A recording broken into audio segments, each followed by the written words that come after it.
జీవితంలో సంతోషాలు తక్కువ, బాధలు ఎక్కువ ఉన్నాయని బాధపడకు.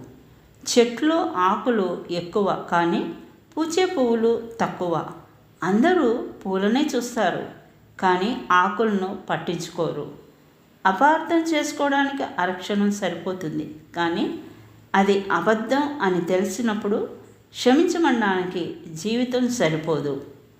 మనుషుల్లో మార్పు అనేది చాలా సహజమైనది.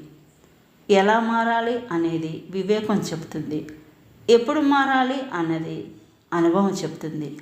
అసలు ఎందుకు మారాలి అన్నది అవసరం చెబుతుంది. విజయం అనేది ఎన్నడూ యాక్సిడెంట్లా రాదు.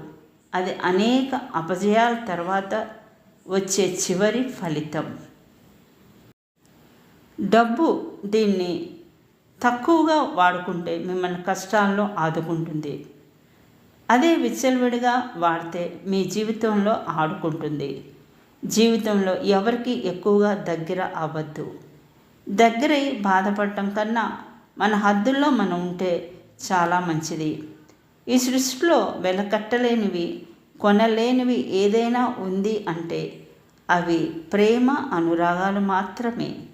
వీటి పొందాలంటే ముందు మనము మన ఎదుటివారికి వీటిని పంచాలి.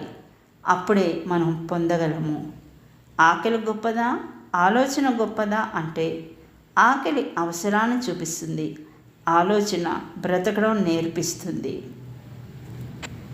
వృక్షానికి వేరు ఎంత ముఖ్యమో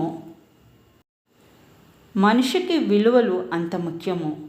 నీతిని నమ్ముకున్నవాడు చెప్పుడు మాటలకు లొంగడు. నీతిని నమ్ముకున్నవాడు ఎవరి చెప్పు చేతుల్లో ఉండడు. భరించి బ్రతకడం ఆపేసి తెగించి బ్రతకడం నేర్చుకుంటే నేటి సమాజంలో ఉండగలము. మన జీవితంలో ఎదురయ్యే వాళ్ళంతా మన గురువులే. మంచివాళ్ళు పాఠం నేర్పుతారు, చెడ్డవాళ్ళు గుణపాఠం నేర్పుతారు.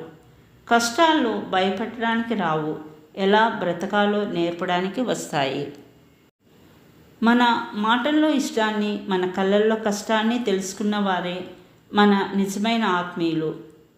ప్రేమలో స్నేహం ఉండకపోవచ్చు కానీ నిజమైన స్నేహంలో ప్రేమ ఖచ్చితంగా ఉంటుంది. ఉన్నది ఒకే జీవితం. ప్రతిరోజు నవ్వుతూ సంతోషంగా గడపండి.